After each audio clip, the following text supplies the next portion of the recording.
All right, hello, ladies and gentlemen. So, in today's episode, we are exploring a slightly different way that a mountaineer can plan out their cardio training over the long term.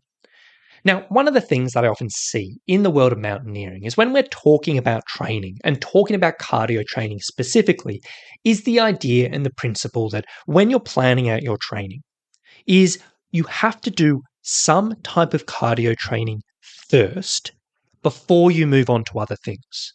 And the typical example of this is having to spend weeks or months focusing on long, steady state cardio and just really honing in that and really putting in the hours into that and apply that for week after week and month after month after month before you do any type of higher intensity training or more, slightly different training. And the idea behind this is that aerobic capacity and aerobic fitness in general is the single most important aspect of fitness for mountaineering, and there can be no debate around that. So the idea behind this approach is initially you want to spend a lot of time developing this so you can build this out, get this aspect of fitness as good as it can, get your foundations laid down, and then once you've developed this enough, then you'll be able to progress into this slightly quicker stuff, slightly more challenging stuff, slightly higher intensity stuff. And if you've got this foundation laid down, you will get better results from your higher intensity training further down the line. And there can be no doubt that this approach works for a lot of people. And I'm not saying this approach is wrong. I'm not saying this approach isn't beneficial or anything like that. There's absolutely no doubt that this particular approach of going really doing the foundational stuff first and then moving into the higher intensity stuff, that it can be beneficial to people. There's no doubt on that. I'm not arguing that. But like so many things in the world of training for mountaineering, I just get a little bit frustrated when I see things laid out so black and white. Because I see so many people online just parroting these ideas that are saying things like, hey, you shouldn't be doing any type of interval training until you spent months on your aerobic capacity. Or saying, hey, you won't get any benefits from doing zone 4 to 5 work until you've built out a proper aerobic base.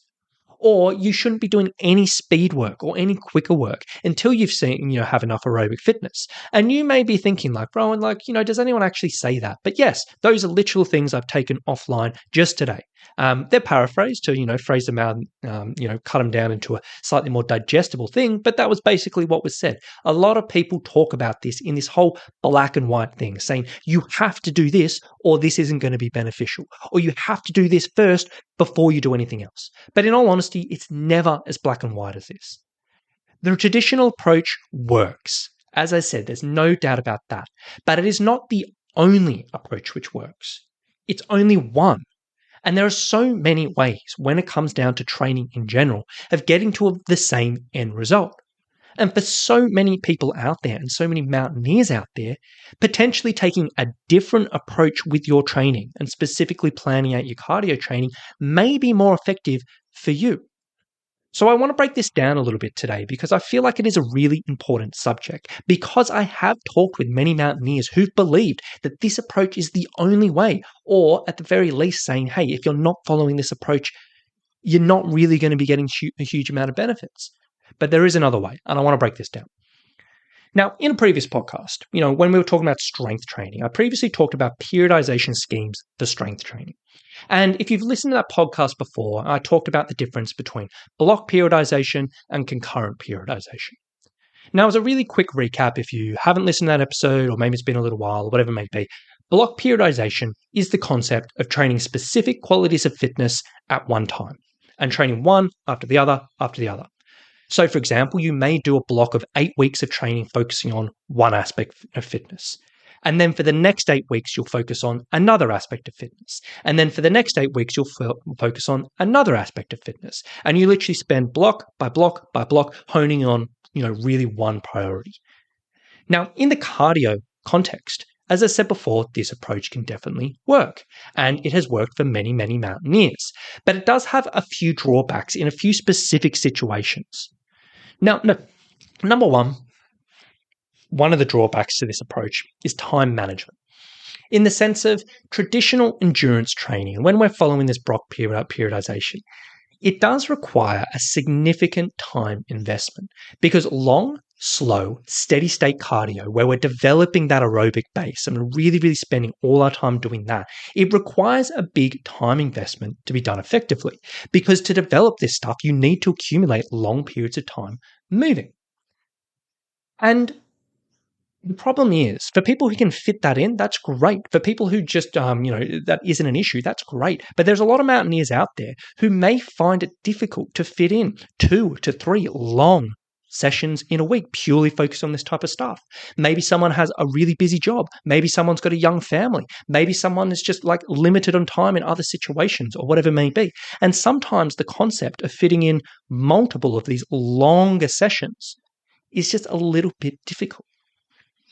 And in fact, probably 90% of the mountaineers that I directly work with that come and work with me through my coaching services have tried the traditional approach before of just fitting in all of these hours of training.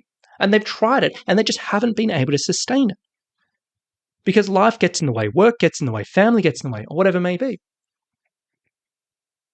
And ultimately, when you ask someone to put in hours and hours and hours of training in a week and it works for them, great. But if you ask someone to put hours and hours and hours of training into a week and you say it's the only way that's going to be effective and say if you cannot do this, all the rest of your training further down the line is just not going to be really beneficial or whatever it may be, it can cause a lot of stress for people, a lot of worry. And honestly, it can be very, very tricky for certain situations. So if you can fit this type of thing in already in regards to time commitments, great. Go with it. Happy days.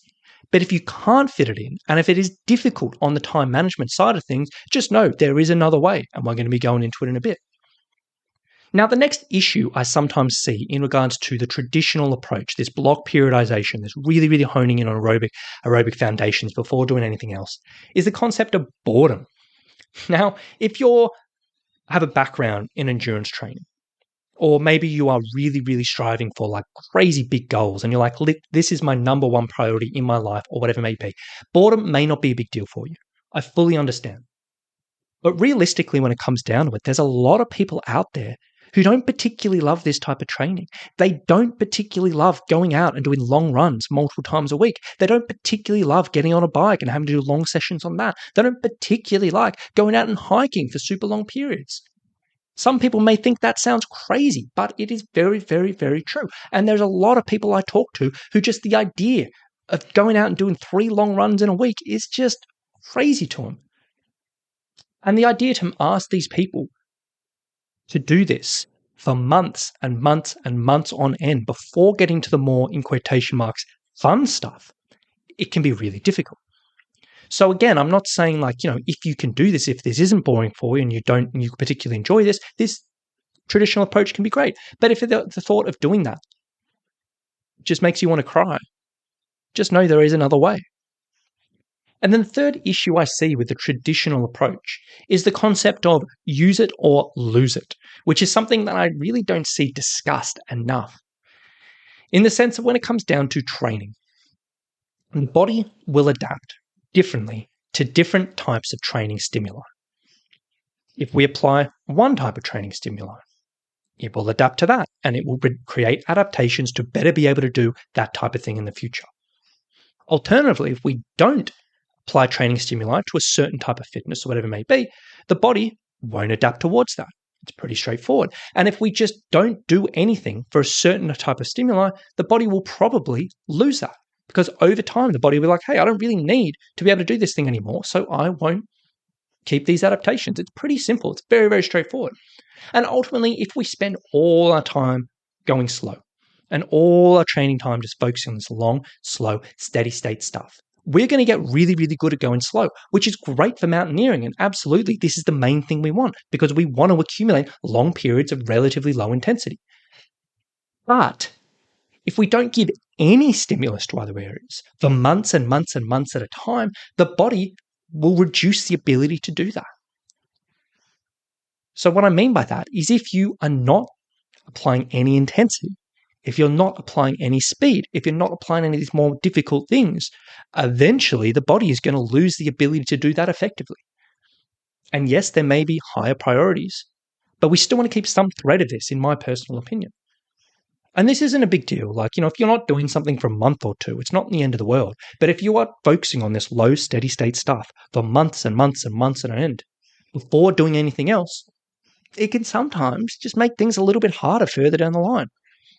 Now, for these reasons, the fact that some people struggle with time management for the traditional approach, the fact that some people struggle with boredom through the traditional approach, and the fact that sometimes people will spend too much time doing this and lose the ability or lose the effectiveness of them to do other types of training, I sometimes feel like this traditional block periodization is not ideal for certain people.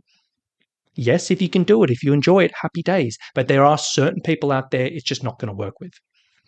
Now, on the flip side of it, I've sort of laid out my case for okay, this may not be ideal for some people. The flip side of this, concurrent periodization. I talked about this in the strength training episode on this, and it's a very, very similar concept in regards to cardio. Concurrent periodization is the idea of training multiple qualities of fitness at the same time. So when we're looking at a training block of looking at 4 or 8 weeks at a time, instead of just saying, hey, I want to just train aerobic capacity, we can say, hey, over these 8 weeks, I'm going to train aerobic capacity and something else. And we can do this and we can keep this thread. And over the long term, we can train concurrent aspects of fitness at the same time. The way this sort of looks like in my personal training programs, it's very, very simple. We will always, always, always make sure there is a focus and make sure there is exposure to the long, lower intensity, steady state stuff. Whether we're doing pack hiking, running, cycling, combination of those, from day 1 to day 0 or final day of the training, we will always make sure there is plenty of exposure to that because that's always going to be relevant for mountaineers. And we're going to make sure that over time we build this up, over time we progress this, and over time we make sure we are on track to hit the metrics we want before a trip. We're always going to have that in our program. But alongside that, we focus on other areas of training as well. We focus on other areas of cardio. So it's not just this for long periods of time, but we'll always have a thread of slightly different stuff. So typically through the training year, we will have a thread of not only that lower intensity stuff, but we might do some longer interval training where we're doing intervals of 3 minutes, 4 minutes, 5 minutes, 6 minutes, 8 minutes, or whatever it may do. We may do some little periods of short interval training where we may be doing 30-second intervals or 45-second intervals. We don't do a huge amount of that, but every once in a while that can be good. We might put a little bit more emphasis into specific elevation workouts, maybe hill or stair climbing, whether it's walking with a pack or running. We might be doing pack loaded workouts where we're doing particular things with the pack. We may be doing sled workouts or whatever it may be. But it doesn't always have to be this long, steady state stuff. We have a combination. All of this stuff I just mentioned, it is going to be beneficial for a mountaineer, even if it is applied early in your training. It's not the end of the world if you don't have a massive aerobic base before you do this type of stuff. It's still going to be beneficial for a number of ways. Now, one thing to be clear is I'm not just saying, hey, go out and do generic high-intensity stuff, go do your CrossFit, go do your random sprints or whatever it may be. But, if you're going to take this type of training and apply it in a way which is specific to your needs and follow it in a way that is structured, it can be really, really effective. So to put this in a little bit more context, the typical way I may make up a training week when we're looking at cardio specifically is if someone comes to me and says, hey, I need a training week, we will break down their week and we'll say, okay, you're going to do longer cardio, you're going to do strength training, you're going to do shorter cardio, whatever it may be. Now, everyone, we will always aim for some type of that long, low, steady state stuff in the week. Everyone will be doing that. And ideally, one day on the weekend, we'll go out and do something pretty long. Most people can get away with that. Now, around that, if someone in their week, they can do one more cardio session in their week, their Monday to Friday, on top of the strength training we're prescribing. If they can only do one more cardio session in a week, we may do something slightly higher intensity. So end up being one super long steady state session. And it's not super long, but like one long steady state session where we accumulate lots of hours of moving. And then we'll have one shorter, higher intensity session somewhere in the week. That works out pretty well. And over the year, we'll keep that long thread of training and progress that. And the higher intensity stuff will change and vary as we go through.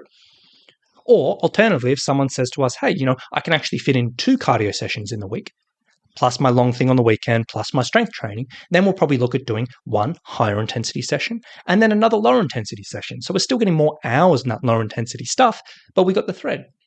As you can see, it's really, really simple, but this concurrent periodization, I feel, is just so effective for a lot of people. It gives us can get a lot more work done in a short amount of time if we're struggling with time efficiency. And if we can only fit in 20-minute, 30-minute, 40-minute, or 60-minute workouts through the week, we can get a lot of work done with this sort of stuff.